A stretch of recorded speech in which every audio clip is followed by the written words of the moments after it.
Hello transport nerds and fellow planners, welcome back to Talking Planning, and today this episode has two main purposes.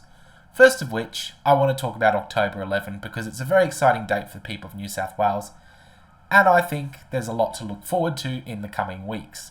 Second of which is a little more self-centered. Recently we have just got awfully close to 600 subscribers to Talking Planning, and I want to say thank you so much.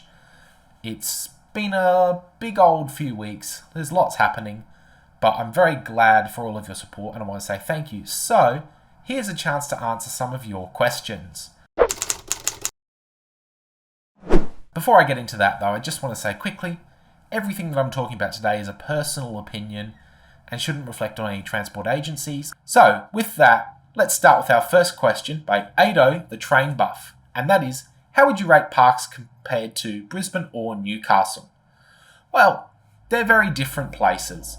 Newcastle is obviously a fairly large regional metropolitan city though. In the greater Newcastle area, around 500,000 people, which is a pretty solid sized spot. In Brisbane, you're looking at over 2 million, and by the time you look at southeast Queensland, well over 3 million people. So these are very different sized cities to the town that I live in, Parkes. Parkes is looking at about 11,000 people, so very different sort of scale here. I enjoy Parkes, but then again, I'm not necessarily crazy about going to new restaurants every Friday night. I'm quite happy to have a quiet night in, or, if I really want to go out, pop to the pub, which is good, because they are your options, basically. So if you can handle that, I think Parkes is a great little town. So Little Red Dot Buses asks, what's your views on Keolis Downer in Newcastle since they came and their performance? A bit of a disclaimer, I don't have a baseline. I first visited Newcastle in February 2020. Personally, I haven't seen any alarm bells ringing in terms of things that seem odd. And, generally speaking, I found, time and performance from what I used the network for was quite good. And overall, I was, pretty happy with it. I would say from a personal, anecdotal perspective, I worked on an autonomous vehicle trial at Redland Bay, so back in Queensland, which was actually managed by Keolis Downer. And I found they invested in technology and were quite good in that respect. So I found in that personal level, they were quite good to deal with. Question from Joshy Taylor with a 0 instead of an O. Do you think Newcastle should invest in better public transport options to the airport? Now, obviously, I am not going to say no to better public transport investment, but I'm not sure how much you've read up about Newcastle's transport and airport situation. There's been an announcement for what's called the Williamtown Special Activations Precinct, or SAP, and as part of that, that's helping with dealing with the surrounds of Newcastle Airport. And obviously there's been more discussion around a runway upgrade at Newcastle. And there certainly is opportunity there for better public transport. So I definitely think there should be some investment in it. What form that should take, however, needs to consider a lot of factors.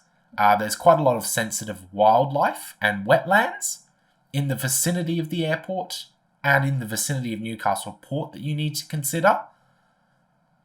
You need to make sure, obviously, that you're not going to unnecessarily impact on the operations of the port itself. So there is a lot of things to weigh up in determining what sort of public transport is best suited to connect not only Newcastle to the airport, but surrounding centres like Raymond Terrace, Medowie, Anna Bay, Nelson Bay, Maitland and Cessnock, which are all areas that rely on Newcastle Airport. Alright, so another one from Adam's Train Vlogs. What do you plan on reviewing first in Parkes? That's a good question, and quite frankly, I still haven't worked that one out yet myself. I need to think about when I can also do that, given the fact I work out full time. Rest assured, there will be some more local stuff from Parkes coming in the future.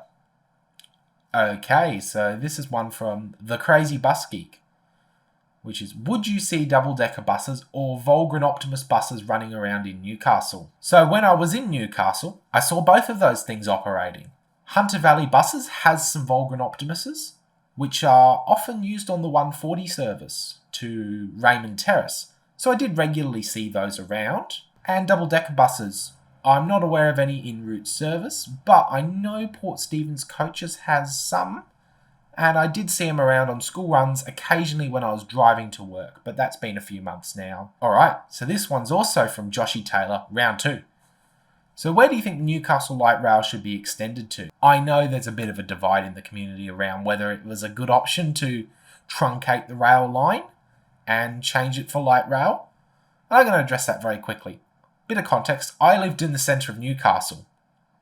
If there had been a massive fenced off heavy rail line there, I probably wouldn't have been walking on the foreshore and enjoying that area anywhere near as much as I did now with the light rail in place. The first thing that comes to mind immediately to me is Mayfield. Mayfield's a fairly busy shopping precinct. There's a fairly large amount of residential around Mayfield itself and other nearby suburbs like Tighes Hill.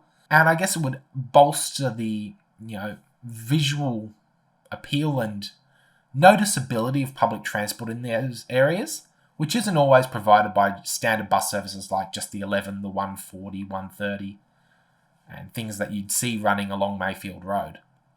Another option, which I can see, which is probably very tourism and inner city focused, would be to have a light rail corridor, maybe down Derby Street, connecting through, say, Cooks Hill, and then out to Merriweather. I can see there being a really good opportunity for those inner city suburbs to be better connected, because at the moment, if you're not walking, you've got surprisingly low bus service frequency, so there is quite a lot of traffic on those streets, and a lot of that relies on street parking. So there would be a great opportunity there potentially for light rail to reduce the need for on-street parking and provide, I guess, some local connectivity from those inner suburbs into the city centre, which would be great, certainly when people start to return to offices again. I guess the third option would be looking at extending the light rail to, say, Katara, into that shopping precinct area, and possibly onto Charlestown.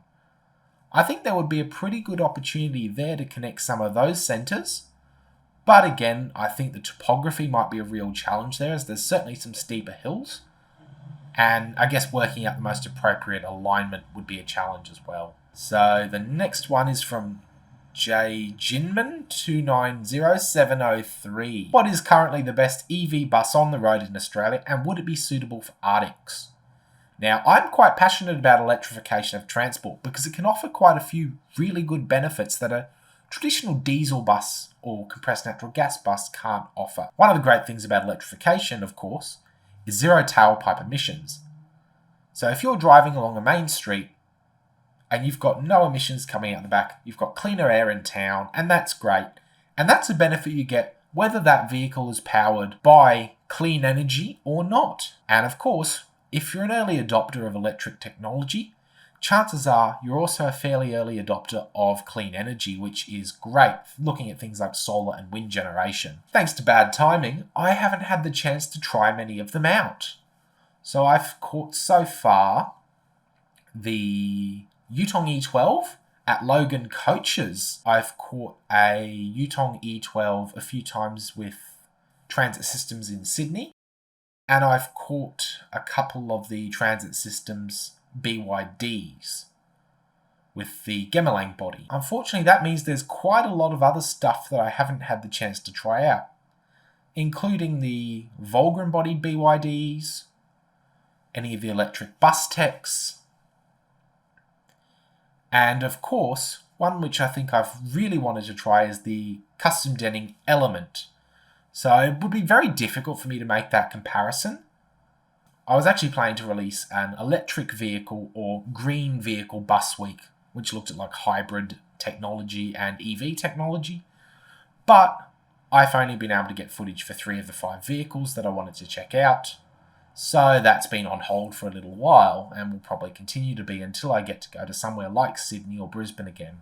So it's probably not the best comparison for me to do right now. But I guess out of the things that I've caught, I have found that the Gemelang-bodied BYD is a pretty good bit of kit. But I really want to go and try the Volgren-bodied one, the BCI one as well. I know there's one at Interline.